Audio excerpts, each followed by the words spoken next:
Anyway, so I get a reprieve from returning to the office. Well, obviously, it's bad news for everybody who's affected by the Delta variant of COVID 19. But I get a reprieve. And I was thinking about some challenges that returning to the office would entail. But then I realized that this could be something that a lot of people are having a challenge with, and maybe it could be open for discussion, right? One thing I really despise about my office is that it is freezing cold sometimes, and it made me wonder why we love our air conditioning so much. I've spent some time in Taiwan during the hot summer months. Well, Taiwan is pretty hot year round, and they don't bother to blast their air conditioning nearly as badly as some of the offices that I've been to in the United States. And don't get me wrong, it's not because they can't afford it, but the air feels a whole lot cleaner as well. When it's really cold, the air can feel very dry and very suffocating sometimes, right? And it just made me wonder. And the problem is that every time I bring this up, everybody claims they can't control the temperature. I think that's a bunch of bull. I think people here in the United States, a lot of people love to say something is not their job here in the United States, right? Every time I go overseas, Americans love to have the stereotype that Europeans love to take it easy and not work hard. I think that's bull. Americans love to work hard. Europeans love to work smart and sometimes work a little bit less as a result. See, here in the United States, I've learned, maybe not so much during the pandemic, but before the pandemic for sure, if you went somewhere public that should have Wi-Fi and the Wi-Fi is not working, don't bother asking anybody there. Everybody's like, that's not my job. In Europe, it's the other way around, or you could ask anybody anything, right? I had a language barrier when I was traveling in Warsaw one time. I needed to look for an adapter for my outlet. And I asked I went to several stores to ask around. And one of the cashiers for one of the stores points out, how to go to an electronics store. And I had no idea the directions. And she was just getting off work. And she said, it's on my way home. Let me walk with you. And see, you would never see that here in the United States, right?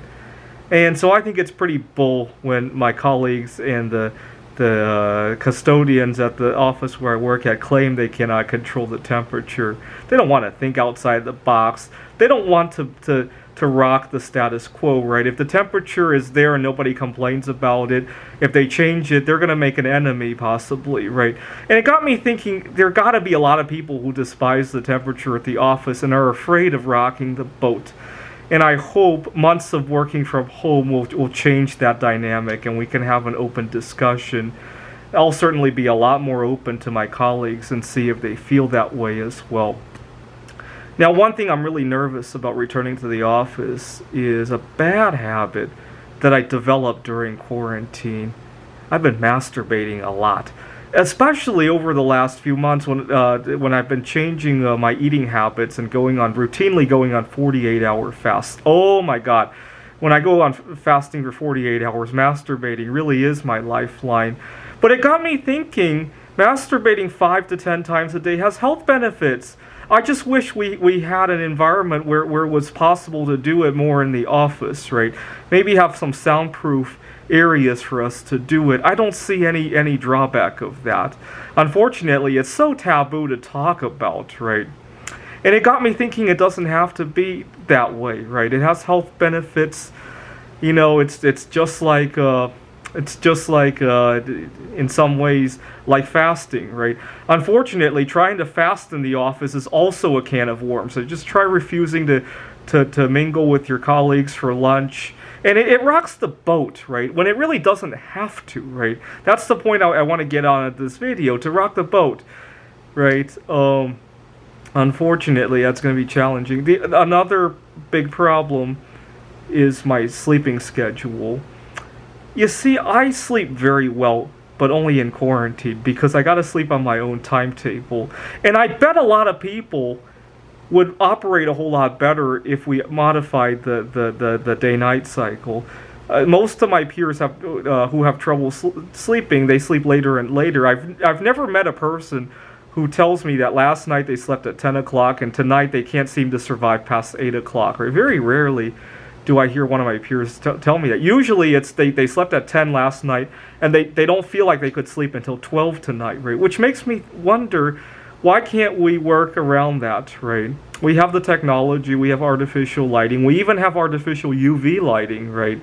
Oh, lighting is another big one, right? The office lighting can sometimes be very depressing for me. Usually, that's not something that's hard for me to adjust, right? I'll usually put a Reptile Glow light bulb on my desk. But again, a lot of people just want to ask questions about it, and they basically just think that I'm weak, that I need something like that, right? Anyways, it got me thinking that a lot of these things should really be up for discussion, but we put them into a closet for no good reason other than, in my opinion, the employers wanting to control us, right? Anyways, I'm going to speak up. Thanks for watching.